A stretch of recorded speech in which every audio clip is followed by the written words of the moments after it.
আসসালামু আলাইকুম, কেমন আছেন আপনারা? নাদিরাস কিচেনে আপনাদের সকলকে জানাই স্বাগত। আজকের রেসিপি কাঁঠালের বরফি। প্রথমেই আটকোয়া কাঁঠাল নিয়েছি। কাঁঠালের বীজগুলিকে ফেলে এটিকে ব্লেন্ড করে নেব। দেখুন, ব্লেন্ড করা হয়ে গেছে।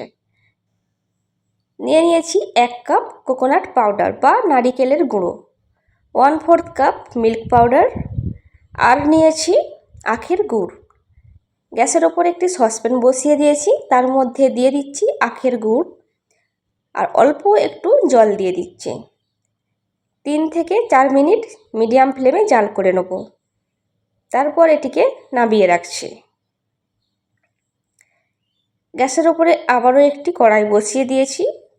গ্যাসের ফ্লেম লো রেখে দিয়ে দিচ্ছি 1 কাপ নারিকেলের গুঁড়ো। আপনারা এখানে অবশ্যই কোরানো নারকেলটা ব্যবহার করতে পারবেন।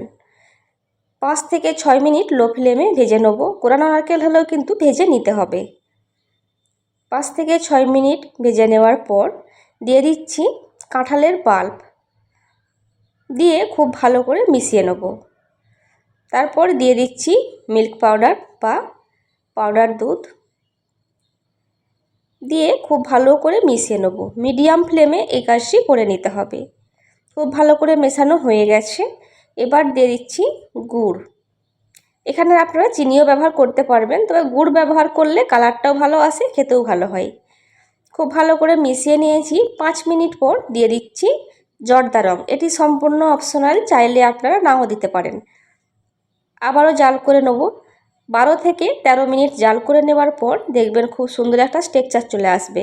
তখন দিয়ে দিচ্ছি এলাচের গুঁড়ো, এতে করে একটা সুন্দর গন্ধ আসবে। আবারও 2 থেকে 3 মিনিট জাল করে নেব।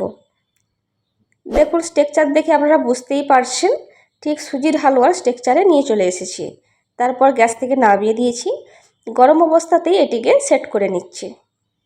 সেট করে এটিকে সম্পূর্ণ ঠান্ডা হতে দেব। তারপর এটিকে শেপ দিয়ে নেব।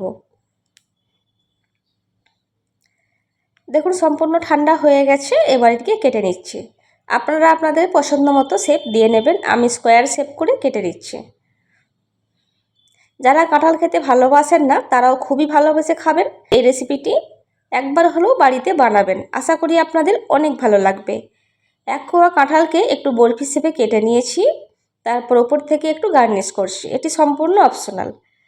আমার রেসিপি যদি আপনাদের ভালো লেগে থাকে অবশ্যই একটি লাইক দেবেন। আরও নিত্য নতুন ভিডিও পেতে ফেসবুক থেকে দেখে থাকলে আমার চ্যানেলটি ফলো করতে পারেন, আর ইউটিউব থেকে দেখে থাকলে আমার চ্যানেলটি সাবস্ক্রাইব করতে পারেন। দেখুন ভেতরটা কতটা সফট হয়েছে, খেতে হয় অনেকটা মজার। আরও নতুন কোনো রেসিপি দেখতে চাইলে আমাকে কমেন্ট করে জানাবেন। রেসিপি সংক্রান্ত কিছু জানার থাকলে অবশ্যই কমেন্ট করবেন, আমি অবশ্যই রিপ্লাই করব। ভালো থাকবেন সবাই, আমাদের দোয়া করবেন। খোদা হাফেজ।